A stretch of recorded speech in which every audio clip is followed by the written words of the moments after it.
Hello बच्चों, कैसे हो। तो आज हम एडिशनल एक्सरसाइज स्टार्ट करेंगे चैप्टर नंबर 11 का अप टू क्वेश्चन नंबर 11.20 11.19। आपको बहुत सारे क्वेश्चन होमवर्क में दिए गए थे, तो आप वो सारे क्वेश्चन सॉल्व करना। ठीक है बच्चों, खुद से सॉल्व करना। Now next question number 20। Estimate the speed with which electrons emitted from heated emitter of an evacuated tube. Heated emitter of an evacuated tube impinged on a collector maintained at potential of 500 volt. 500 volt with respect to the emitter. Ignore the initial speed with which electron emit, मतलब electron metal से जो निकल रहा है, emitter से जो निकल रहा है, वो उसकी इनिशियल स्पीड इग्नोर करनी है। मतलब हमें वही स्पीड कंसीडर करनी है जिससे वो एक्सेलरेट हुआ। This is collector, potential difference between this two is V volt. So whenever electron emitted it is attracted by positive plate of collector, so electron will gain energy equal to EV and this energy after reaching at collector, यहाँ जब पहुँचेगा तो उसको इतना energy मिलेगा which is in the form of kinetic energy. Okay, तो यहाँ से आपको स्पीड ऑफ इलेक्ट्रॉन निकालना है, तो 2ev/m और उसका हमें रूट करना पड़ेगा। 2ev/m, m is mass of electron, is charge of electron. Okay, यहाँ पे आपको डायरेक्टली e/m का रेशियो दिया हुआ है 1.76 इंटू 10⁻11। तो अगर वो आप याद रखो तो अच्छा है। पोटेंशियल डिफरेंस 500 वोल्ट, E/m का जो रेशियो है 1.76 इंटू 10⁻11 कूलम पर kg, ये 1000 हो जाएगा, ये 10⁻14 हो जाएगा। तो रूट ऑफ 1.76 इंटू 10⁻7 मीटर पर सेकंड। क्लियर और नॉट? Root of 1.76। नाउ ये जो आंसर है it would be near about 1.326 the data which I have, उससे मैं ये आंसर लिख रहा हूँ, आप वेरीफाई कर सकते हैं, मीटर पर second. This is the answer of first question. Okay, now use the same formula you employ in A to obtain electron speed for collector potential 10 million volt. Means part B, ये part A का solution है। Now part B में जो potential है that is 10 million volt, mega volt, मतलब 10⁻6 से multiply करना पड़ेगा। क्लियर? 10⁻6 से मल्टीप्लाई करना पड़ेगा, 10 इंटू 10⁻6 वोल्ट। तो यहाँ पे जो 500 था उसकी जगह ये हो जाएगा 10⁻7, 10⁻7 एंड 11 10⁻18, जिसका रूट होगा ये 10⁻18 होगा 10⁻9, और ये 1.76 का रूट एंड 2 का रूट, 2 इंटू 1.76 का रूट। तो ये जो है it is near about 2 point something आना चाहिए, 1.8762 इंटू 10⁻9 मीटर पर second. Now this speed is greater than which is दिख रहा है ना आपको यहाँ तक, which is greater than speed of light, which is greater than speed of light. Okay, थोड़ा सा व्यू बड़ा कर देते हैं, ठीक है। Okay, now visible, clear? देखिए now here this speed is greater than speed of light, greater than speed of light. अब जब स्पीड इतनी ज़्यादा होती है तो हम ये वाली फॉर्मूला जो है वो यूज़ नहीं कर सकते हैं to detect this velocity. Okay, so to obtain electron speed, ये स्पीड डिटेक्ट करने के लिए तो ये निकाल लिया, पर इसमें जो मास इलेक्ट्रॉन का यूज़ किया गया है that is rest mass use किया गया है, वो हमने रेस्ट मास यूज़ किया है। ठीक है, जब इतनी ज़्यादा स्पीड होती है तो हम रेस्ट मास यूज़ नहीं करते हैं, हमें ये आइंस्टाइन का जो special theory of relativity which is beyond the scope of our book, ये फॉर्मूला से इलेक्ट्रॉन का मास निकालना पड़ता है। okay, which is out of scope of our book. So in what way is the formula to be modified? So formula would be modified according by using special theory of relativity of Einstein. Clear? So as per laws of special theory of relativity हमें ये formula को modify करना पड़ेगा, ये मास जो है हमें अलग लेना पड़ेगा using this formula. Clear? Now तो next question, that is question number 11.21. बच्चों आसान सवाल था, इजी था, ठीक है ना. क्वेश्चन नंबर 21 देखिए, what is given in question number 21. A mono energetic electron beam width electron speed. Mono energetic electron beam मतलब सभी इलेक्ट्रॉन का एनर्जी सेम है in that electron beam with electron speed of 5.2 into 10 to the power 6 meter per second is subjected to a magnetic field of 1.3 into 10 to the power minus 4 Tesla. Okay, normal to the beam velocity. What is the radius of circle traced by beam? Given radius of the circle traced by beam given E by m is 1.76 into 10 to the power 11 coulomb per kg. ये ध्यान रखना. अब देखिए, what is the radius? So now we know that whenever charged particle enters with velocity v normal to the magnetic field, necessary centripetal force is provided by magnetic force. Okay, तो यहां हमें क्या find करना है? Radius of circle traced by beam. तो radius is mv by eb.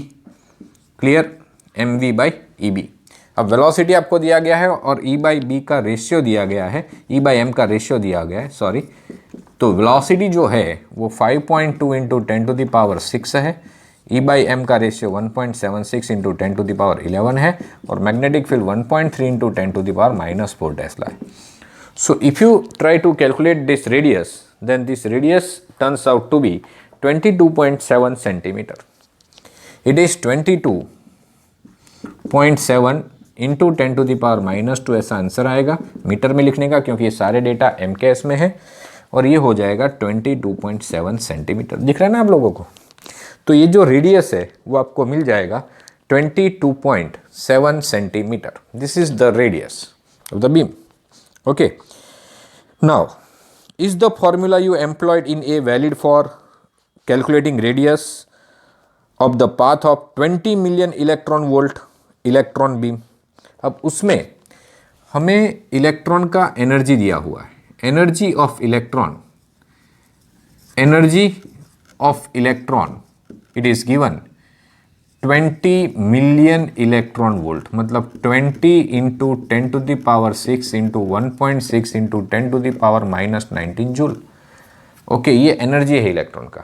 यहाँ से आपको क्या निकालना पड़ेगा? हाफ mv² से आप कंपेयर करोगे तो यहाँ से आपको वेलोसिटी मिलेगा. क्लियर?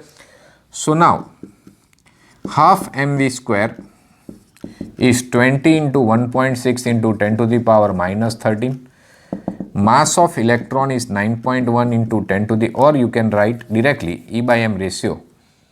यहाँ पे अगर हम ये 20 into 10 to the power 6 into E joule ऐसा कर दें तो यहाँ पे वेलोसिटी के लिए 2 into 10 to the power 20 20 into 10 to the power 6 into E by m. Clear? और इसका रूट देखिए बच्चों, अब E बाई एम की वैल्यू आपके पास है तो 40 into 10 to the power 6 into 1.76 into 10 to the power 11.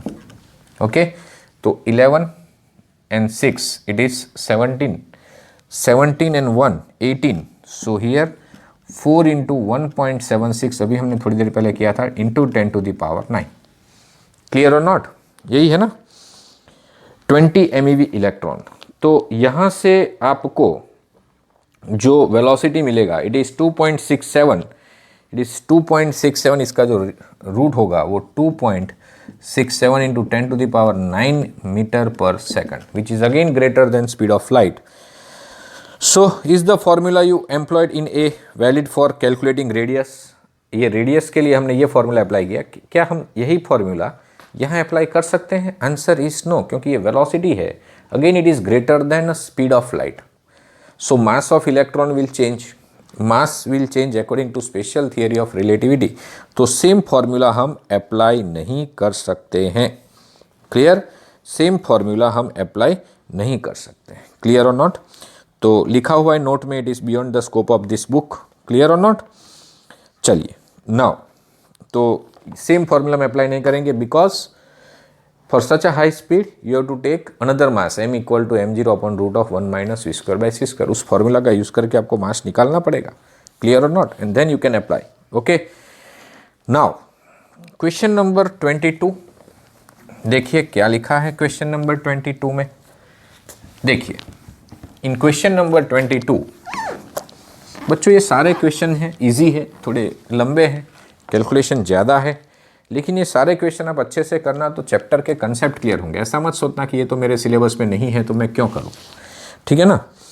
N electron gun with its collector at potential of 100 volt, electron gun, this is electron gun, okay, with its collector at, this is the collector, this is collector, यहां से electron निकलेगा।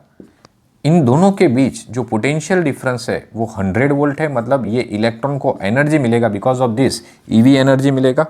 ठीक है, 100 volts fire outs electrons in the spherical bulb containing hydrogen gas at low pressure, okay, a magnetic field of 2.83, magnetic field of 2.83 into 10 to the power minus 4 Tesla curves the path of electron in circular orbit of radius 12 centimeter, circular orbit of radius 12 centimeter.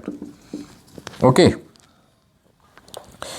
now determine E by M from this data, determine E by M from this data। तो देखिए यहाँ जो electron है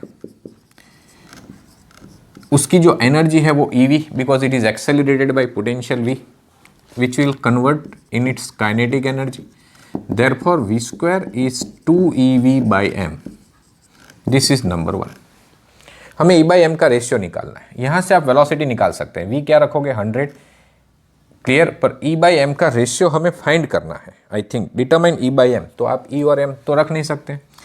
now we know that यहाँ पे जो necessary centripetal force है it is provided by this magnetic force EVB, because it is enter, क्या लिखा है देखिए, ये जो इलेक्ट्रॉन्स है in a spherical bulb containing hydrogen gas at low pressure, a magnetic field curves the path of electron in a circular orbit, means this electron must enter normally to the magnetic field. तो necessary centripetal force is provided by magnetic force. तो यहाँ से v² जो है एक बनेगा v², ये v cut हो जाएगा एक, और v जो बनेगा वो बनेगा E/m into b into r। Okay, तो v क्या बनेगा E/m, okay, into b into r। अगर मैं यहाँ पे भी v² कर दूँ तो ये v² क्या हो जाएगा E²/m² इंटू b²r²। ये दोनों v² को अगर मैं कंपेयर कर लूँ तो क्या होगा, कंपेयरिंग इक्वेशन 1 एंड 2, आपको एक स्टेटमेंट लिखना है इसके ऊपर। कंपेयरिंग इक्वेशन 1 एंड 2 दिख रहा है ना आप लोगों को ऊपर से, EV equal to, okay good. Comparing equation 1 and 2 आप लिख सकते हैं, here better to write comparing equation 1 and equation 2। देखिए कंपेयरिंग इक्वेशन 1 एंड इक्वेशन 2, तो क्या हो जाएगा E²/m² into b²r² is equal to 2EV/m। तो ये E/m एक कट हो जाएगा और यहाँ जो E/m मिलेगा वो क्या मिलेगा 2V/b²r²। अब आपके पास सब कुछ है, पोटेंशियल है 100 वोल्ट, B है और R है, क्लियर और नॉट। तो इस तरह से अगर आप ये सब कुछ सब्सटीट्यूट करोगे तो आपको E/m का आंसर मिलेगा 1.73। ये सब सब्सटीट्यूट करोगे तो 1.73 into 10 to the power 11 coulomb पर kg, ये आंसर मिल जाएगा। ठीक है, the data which I have, उससे मैंने आंसर डायरेक्टली लिख दिया। कैलकुलेशन आप खुद कर सकते हैं। आपके पास V है विच इज़ 100 ओके, बी है ये रहा और आर है इन एम केस आपको लिखना है, ठीक है। तो इस तरह से आप ये ई बाई एम निकाल सकते हैं बच्चों, ठीक है, आसान सवाल है। Now question number 23, question number 23 देखिए क्या लिखा है क्वेश्चन नंबर 23 में। देखिए अगला सवाल, question number 23, an X-ray tube produces a continuous spectrum of radiation with its short wavelength and short wavelength मतलब सबसे कम जो वेवलेंथ है एक्सरे का। वैसे एक्सरे हमारे बुक में नहीं दिया है पर जनरल नॉलेज से हम सॉल्व कर सकते हैं। What is the maximum energy of photon in the radiation. देखिए X-ray tube produce continuous spectrum of radiation with short wavelength. As wavelength is short, X-ray is electromagnetic wave, तो C is equal to lambda f। तो if lambda is minimum, frequency is maximum, तो जो maximum frequency होगा वो क्या होगा, तो 3 into 10 to the power 8, lambda minimum is 0.45 into 10 to the power minus 10। तो इस तरह से ये 10 to the power 18 होगा, तो 3 by 0.45। This is the minimum frequency, this is the maximum frequency, okay, क्योंकि लैम्बडा मिनिमम तो frequency maximum. So this is the maximum frequency of X-ray which is emitted. क्या फाइंड करना है आपको, what is the maximum energy of photon in the radiation. Maximum frequency मिल गया, तो maximum energy of photon in radiation, in X-ray radiation, maximum energy of photon क्या होगा, E max, maximum energy of photon is HF max, or you can use symbol nu, H is 6.625 10 raised to minus 34, F max is 3 by 0.45 into 10 to the power 18। Clear? So this is the way you can calculate this E max, okay। Now from your answer to A, guess what order of accelerating voltage is required in such a tube। so this is the energy of X-ray। अभी energy आई कहाँ से, मैंने आपको थोड़ा x ray के बारे में बताया था कि एक टारगेट होता है, यहाँ से एनर्जेटिक इलेक्ट्रॉन यहाँ पे हीट करते हैं, अंदर जाते हैं।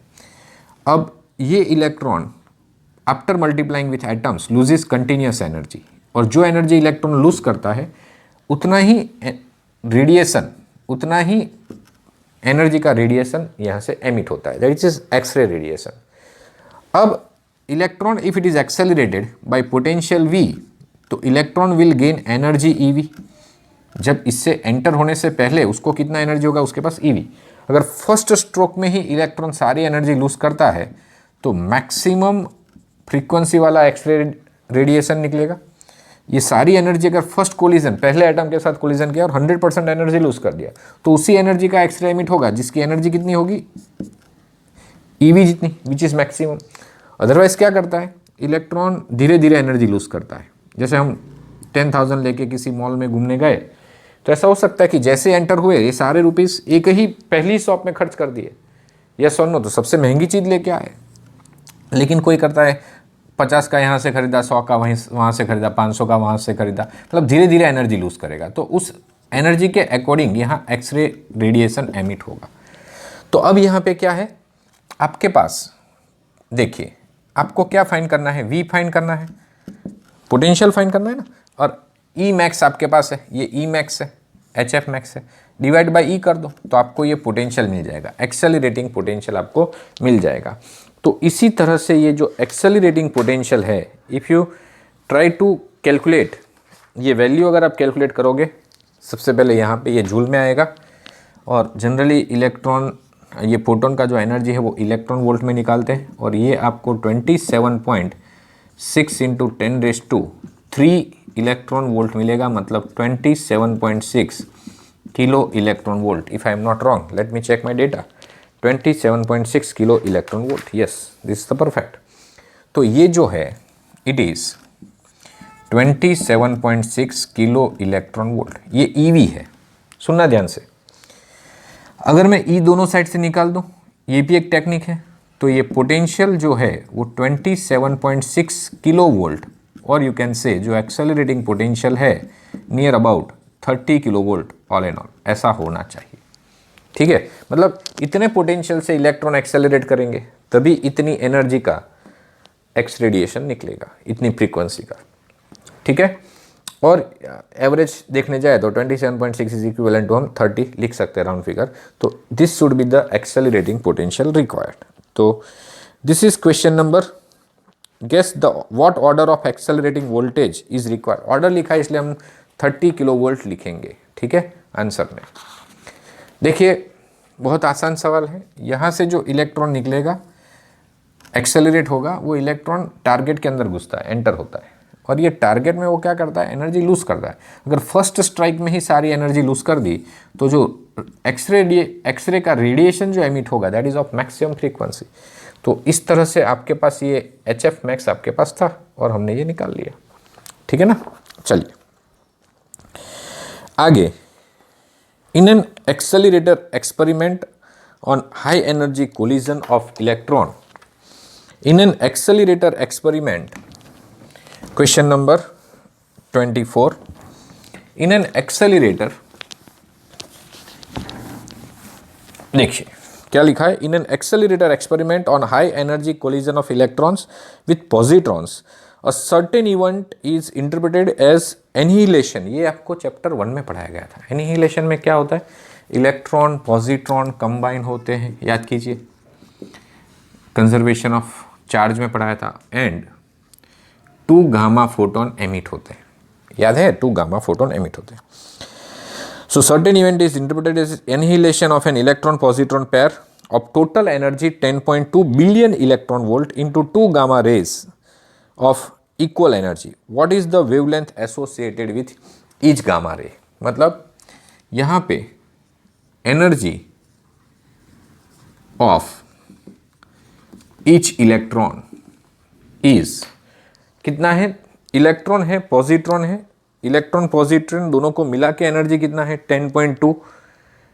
ओके, सो टोटल एनर्जी यहाँ पे हम इलेक्ट्रॉन की एनर्जी की जगह अगर हम यहाँ लिखे total energy of each gamma photon, each gamma photon is half of, ये एनर्जी आई कहाँ से, जो इनके पास एनर्जी थी वही गामा में कन्वर्ट हुई।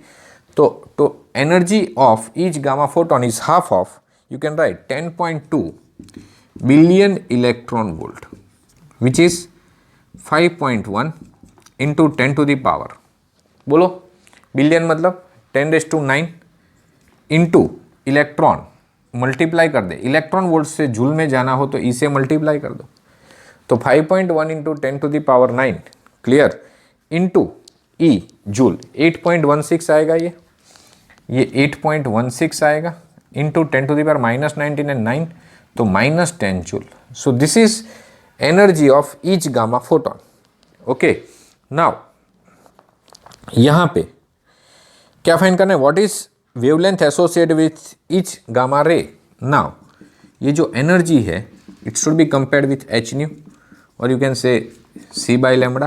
तो जो वेवलेंथ है that is H C by E, H क्या है 6.625 10⁻⁻34, सी क्या है 3 into 10 to the power 8, and energy क्या है, देखिए energy is 8.16 into 10 to the power -10 joule. Clear. So इस तरह से आप वेवलेंथ निकाल सकते हैं। The data which I have available, उससे हम आंसर लिखेंगे 2.436 into 10 to the power -16 metre. So ये वेवलेंथ के X-rays emit, sorry this is the wavelength of gamma radius. Okay, चलिए now estimating the following 2 numbers should be interesting. The first number will tell you why radio engineers do not need to worry much about photons, number of photons. The second number will tell you why our eye can never count photons even in barely detectable light. The first data is that number of photons emitted per second by medium wave transmitter of 10 kilowatt power of transmitter 10 kilowatt, मतलब this is the energy radiated in 1 second. Okay, emitting radio waves of wavelength 500 meter. देखिए ध्यान से. So let radio transmitter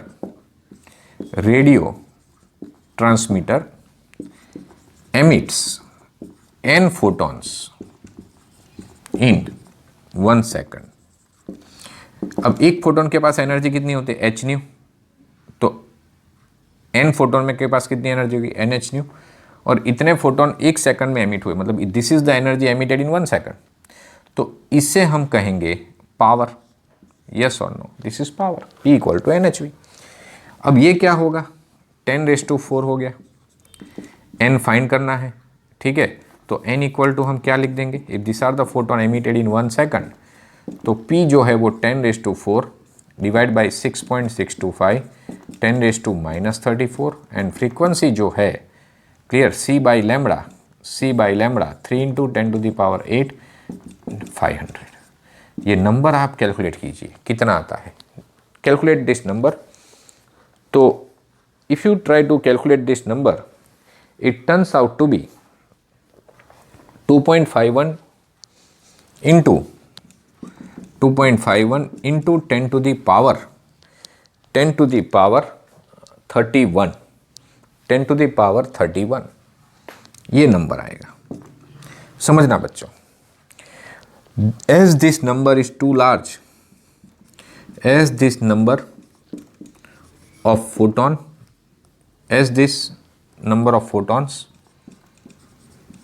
is too large, scientists will not worry about the number of photons, क्योंकि इतने ज़्यादा है. Clear और not. 2-4 कम हो गए बढ़ गए तो उससे कुछ फर्क पड़ने वाला नहीं है. Okay, so here radio engineer do not need to worry much about number of photons because these photons are very large in this beam of light. Okay, now the second number tell you why our eye can never count photons. So second number क्या है, number of photons entering the pupil of eye per second corresponds to minimum intensity of white light that human can perceive 10⁻⁻10 watt per meter square. देखिए, so intensity of light, minimum intensity which our eye can perceive, detect कर सकता है, वो इतना है. Take area of pupil is 0.4 centimetre square, so it is 0.4 into 10⁻⁻4 metre square, ऐसा होगा. ठीक है. देयरफॉर पावर ऑफ लाइट हम ले सकते हैं विच इज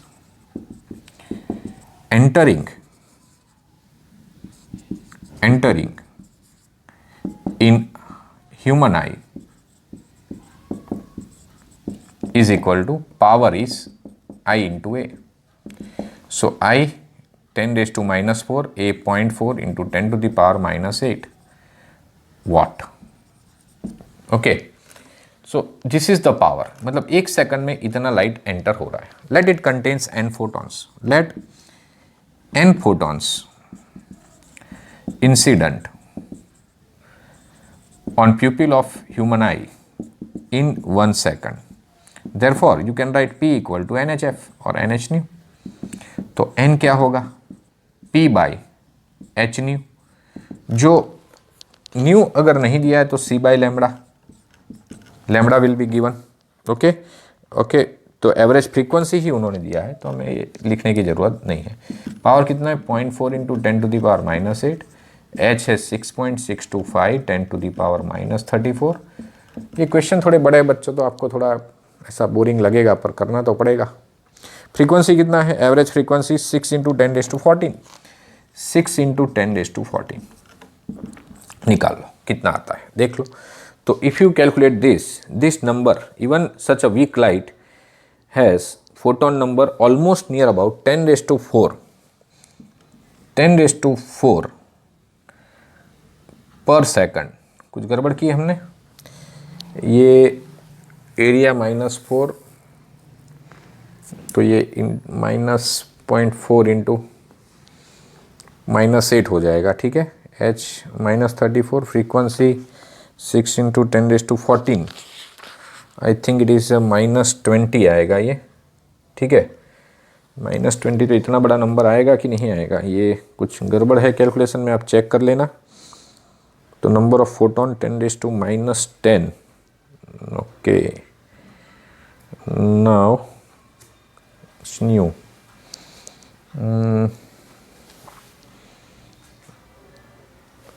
10⁻14, ओके।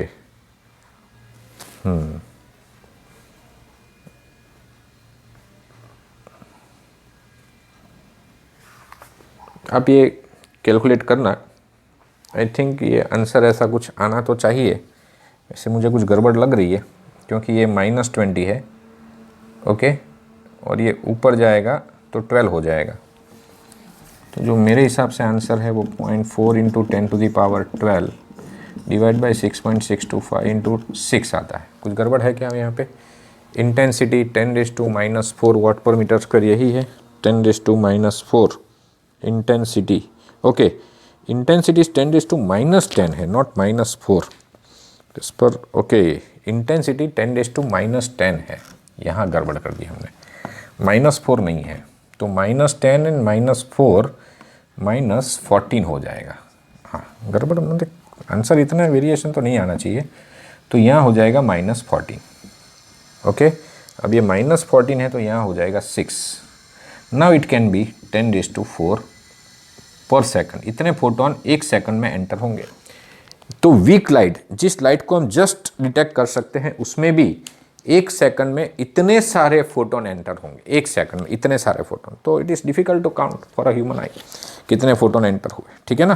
क्योंकि लाइट को ही मुश्किल से डिटेक्ट कर रहे हैं, तो इतने सारे फोटोन इतनी वीक लाइट में हम कैसे डिटेक्ट कर सकते हैं? So it is next to impossible. चलिए देन अगला सवाल, कौन सा क्वेश्चन नंबर है देखिए। Next one is question number 26। What is given in this question? देखिए, okay. So next question number 26। What is given in this question?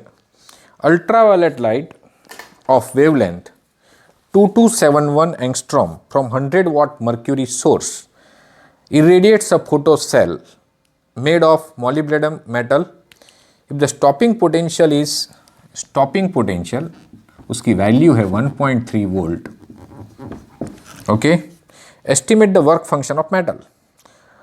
How would the photocell respond to high intensity? देखिए, यहाँ जो wavelength दिया है incident light का, that is 2271 angstrom.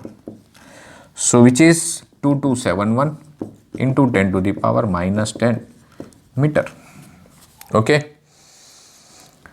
Stopping potential is given, estimate the work function of metal. So now we have a formula बच्चों। देखिए, EV0 is equal to HF minus HF0 which is work function. तो हमें calculate करना है work function, so it is HF minus EV0, ठीक है। अब समझना, नाउ ये जो HF है that is frequency of energy of incident photon. तो इसे हम hc/λ, ये जूल में होगा, ठीक है, ये जूल में होगा। अगर हम इसको E से डिवाइड कर दें तो ये इलेक्ट्रॉन वोल्ट में होगा। तो H क्या है बच्चों? 6.625 10⁻34। C क्या है? 3 × 10⁸ है। E क्या है? 1.6 × 10⁻−19 है। लैम्बडा क्या है? 2.271 × 10⁻7 लिख सकते हैं। So if you try to calculate this, देखिए ये है -26 और ये भी -26 है, ये कट हो जाएगा। तो आप इसको कैलकुलेट कीजिए तो energy of incident photon in electron volt मिलेगा। अगर मेरे पास इसी तरह का सॉल्यूशन है तो ये एनर्जी ऑफ इंसिडेंट जो इलेक्ट्रॉन वोल्ट में मिलेगा, ये आप कैलकुलेट करके देखिए कितना आता है, ठीक है बच्चों, ओके। या तो फिर आप ये सारे वैल्यूज़ यहाँ डाल के वर्क फंक्शन जूल में निकाल सकते हैं and finally you can convert it into electron volt, okay. आप कैसे कर सकते हैं? देखिए, ये जो वर्क फंक्शन है H h C by lambda minus e v zero, तो 6.625 minus 34, 3 10 to the power 8 lambda, कितना है lambda 2271 into 10 to the power minus 10, okay, and यहाँ पे 1.6 into 10 to the power minus 19, and stopping potential जो आपको दिया है 1.3 हो, तो ये कितना है 18 हो जाएगा, 10⁻18, यहाँ से 18 निकाल दो, क्या हो जाएगा, मतलब इसको अगर मैं 2.271 लिख दूँ तो -7 हो जाएगा, -7 एंड 8 15, 15 माइनस 34 कितना हुआ बताइए, -19, तो ये जो है 10 टू द पावर -19, तो -1.6 1.3 इंटू 10 टू द पावर -19, तो ये निकल जाएगा, ये कैलकुलेट कीजिए, सब्ट्रैक्ट कीजिए, 10 टू द पावर -19 बाहर निकालिए, ये होगा आंसर जूल में। इसको आप 1.6 इंटू 10⁻⁻19 से डिवाइड कीजिए तो ये हो जाएगा इलेक्ट्रॉन वोल्ट। जूल से इलेक्ट्रॉन वोल्ट में जाने के लिए चार्ज ऑफ इलेक्ट्रॉन से डिवाइड करना पड़ता है, तो ये आपको नियर अबाउट मिलना चाहिए 4.2 इलेक्ट्रॉन वोल्ट। ये फाइनली आंसर इतना मिलना चाहिए। This is the work function of metal. अब देखिए क्या लिखा है, मस्त क्वेश्चन है, देखिए ध्यान से। Here next is question number 26 कर रहे थे हम। How would the photo cell respond to high intensity light. ये जो इंटेंसिटी थी वो 100 वाट की थी, अब जो इंटेंसिटी है वो 10⁵ वाट पर मीटर स्क्वायर की है, हैविंग वेवलेंथ 6328 एंगस्ट्रॉम। तो वेवलेंथ से हम energy of incident photon in part b, energy of incident photon for a red light, energy of incident photon for red light, whatever the intensity, but if energy of photon is less than threshold, energy is less than work function, it could not emit photoelectron. तो energy of incident photon h nu कितना दिया है red का, wavelength दिया, frequency दिया, wavelength 6328, तो h nu मतलब 6.625 10⁻⁻34 c by lambda 3 into 10 to the power 8, lambda कितना है 6328 एंगस्ट्रॉम, मतलब 6.328 माइनस 7, और ये इसका यूनिट होगा जूल। अगर मैं इसको चार्ज ऑफ इलेक्ट्रॉन से डिवाइड कर दूं तो ये इलेक्ट्रॉन वोल्ट हो जाएगा, चार्ज ऑफ इलेक्ट्रॉन से मैं डिवाइड कर दूं तो ये इलेक्ट्रॉन वोल्ट हो जाएगा, ठीक है। और ये इलेक्ट्रॉन वोल्ट में आएगा, कितना आएगा इलेक्ट्रॉन वोल्ट में, इसकी वैल्यू आएगी इन दिस क्वेश्चन नंबर, ये इलेक्ट्रॉन वोल्ट की जो वैल्यू आएगी कितनी होगी देख लीजिए। तो this will be less then, ये इलेक्ट्रॉन वोल्ट में कैलकुलेट कीजिए, this will be less then this work function of the metal, clear, this will be less then this work function of the metal, clear और not. तो ये light जो है वो photo electron emit नहीं कर सकती, ठीक है बच्चों। तो इस तरह से ये आप कैलकुलेशन कर सकते हैं, ठीक है। तो एनर्जी ऑफ इंसिडेंट फोटोन ये वर्क फंक्शन से कम आएगा, it should be greater than work function, और you can calculate work function आपके पास मिल गया, इससे आप थ्रेशोल्ड फ्रीक्वेंसी निकाल सकते हैं, थ्रेशोल्ड फ्रीक्वेंसी निकाल सकते हैं। और ये जो यहाँ से आपको फ्रीक्वेंसी दिया गया है या वेवलेंथ दिया गया है, क्लियर, तो फ्रीक्वेंसी निकाल सकते हैं, या यहाँ पे जो वर्क फंक्शन आपको मिला उससे आप h C by lambda, lambda 0 निकाल सकते हैं, h C by work function, ठीक है।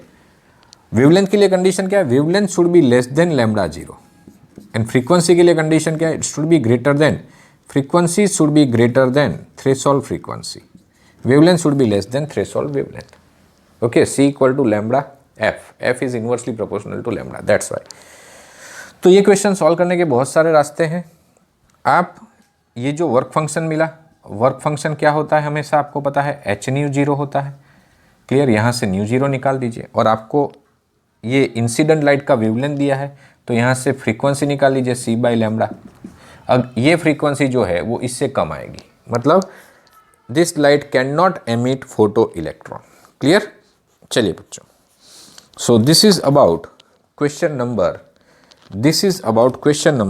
28। नाउ क्वेश्चन नंबर 27 क्या लिखा है देखिए। मोनोक्रोमेटिक रेडिएशन ऑफ वेवलेंथ 27 इस इजी क्वेश्चन 27 28 दोनों इजी हैं। देखिए आप ध्यान से पढ़ना, अच्छे से सॉल्व करना। ऐसा हो तो वीडियो स्टॉप करके बाद में भी देख सकते हैं, आधा वीडियो पहले आधा वीडियो बाद में, ठीक है। 27 क्या लिखा है, monochromatic radiation of wavelength 640.2 nanometre, 640.2 nanometre, okay, from a neon lamp irradiates photosensitive material made of cesium on tungsten. The stopping potential is measured to be 0.54 volt. Okay. The source is replaced by an ion source. Source is replaced by an ion source जिसका जो wavelength है 427.2 nanometre है। Okay, same photo cell में ये incident किया गया, ये use किया गया, लेकिन सोर्स रिप्लेस कर दिया। Predict the new stopping potential, predict the new stopping potential. देखिए बच्चों, तो monochromatic radiation from neon lamp irradiates photosensitive material made of cesium, okay, on tungsten. तो यहाँ पे दिस इज टंगस्टन प्लेट, इसके ऊपर सीजियम का कोटिंग किया गया है और यहाँ हम लाइट इंसिडेंट करते हैं ऑफ दिस वेवलेंथ, और इसके लिए जो स्टॉपिंग पोटेंशियल है वो आपको दिया गया है। अगर हम ये वेवलेंथ इंसिडेंट करें तो स्टॉपिंग पोटेंशियल कितना होगा ये हमें कैलकुलेट करना है। तो देखिए बच्चों, यहाँ पे work function is not given, work function is not given. तो पहले डेटा से आप वर्क फंक्शन फाइंड कर सकते हैं और दूसरे डेटा में उस वर्क फंक्शन का यूज़ कर सकते हैं to find out stopping potential. देखिए, तो यहाँ पे for first light you can write EV0 is equal to h nu minus work function. तो जो वर्क फंक्शन है वो क्या होगा, एच न्यू माइनस EV0 होगा। Clear? Work function for a given metal तो सेम ही रहेगा। क्लियर और not? Work function for a given metal तो सेम ही रहेगा। यहाँ पे क्या लिखा है, क्वेश्चन एक बार फिर से रीड कर लेते हैं।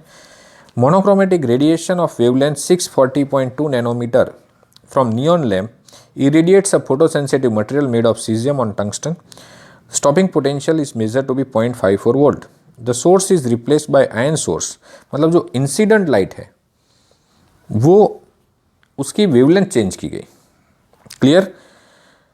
सेम फोटो सेल पे, मतलब work function would be same. Clear? तो फॉर फर्स्ट सोर्स ये वर्क फंक्शन के लिए हम ये लगाएंगे, एंड फॉर सेकंड सोर्स हम ये लगाएंगे H new to minus EV02। अब इन दोनों को कंपेयर करेंगे तो h nu 1 minus EV01 is equal to h nu 2 minus EV02। ठीक है, ये दोनों को कंपेयर कर लिया। अब आप देखिए, आप ये कैलकुलेट करना, H is given, frequency is C by lambda. Clear? E is given, VO1 is given, H is given, this is given, this is given। आपको ये फाइंड करना है। तो सब कुछ सब्सटीट्यूट करके EV02 is equal to h nu 2 minus nu 1 plus EV01। ये इधर जाएगा प्लस हो जाएगा, इधर जाएगा माइनस हो जाएगा, और E से डिवाइड कर दें तो H by E new 2 frequency 2 minus frequency 1। Clear? Plus V01। अब यहाँ पे आपको वेवलेंथ दिए गए तो फ्रीक्वेंसी C बाई लैम्बडा, तो यहाँ पे HC by E 1 by lambda 2 minus 1 by lambda 1 plus V01। तो ये स्टॉपिंग पोटेंशियल आपको यहाँ मिल जाएगा। ये सारी वैल्यूज़ आप यहाँ सब्सटीट्यूट करना, ठीक है, और इसको कैलकुलेट करना। ठीक है, तो इस तरह से आपको ये मिल जाएगा। या तो दूसरा रास्ता क्या है कि यहाँ से आप वर्क फंक्शन निकाल दीजिए, डेटा सब्स्टिट्यूट करिए, वर्क फंक्शन निकालिए, उस वर्क फंक्शन को यहाँ सब्स्टिट्यूट कर दीजिए तो आपको V02 मिल जाएगा। सिंपल। ठीक है, तो इस तरह से ये क्वेश्चन आपको सॉल्व करना है बच्चों। ओके, चलिए नाउ क्वेश्चन नंबर 11.28 थोड़ा बड़ा है, ठीक है, तो आई थिंक आज के लिए इतना काफ़ी है। आप इतना कीजिए, नेक्स्ट सेशन में आपको आगे ले जाया जाएगा। ठीक है बच्चों, चलिए गुड बाय। अच्छे से पढ़ना, होमवर्क भेजना फटाफट।